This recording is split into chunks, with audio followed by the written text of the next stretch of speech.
మీరు పవన్ కళ్యాణ్ మంచితనం చూశారు, పవన్ కళ్యాణ్ సహనం చూశారు, పవన్ కళ్యాణ్ గట్టితనం మీరు చూడలేదు ఎప్పుడు. దయచేసి అక్కడ దాకా తీసుకెళ్ళకండి, ఎందుకంటే నాకు క్షమ ఉండదు నా దగ్గర.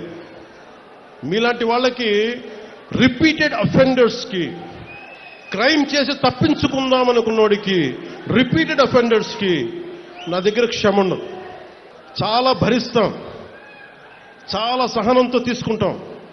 కానీ పదే పదే కూర్చోబెట్టి మేము ఏదైనా చేస్తామని మీరు మళ్ళీ పాత పద్ధతిలో చేస్తే వీఆర్ క్లోజ్గా మానిటర్ చేస్తున్నాం. ఎవరు ఏం మాట్లాడుతున్నారు, ఎవరు ఏం చేస్తున్నారు, మీకు అవకాశం ఇస్తున్నాను.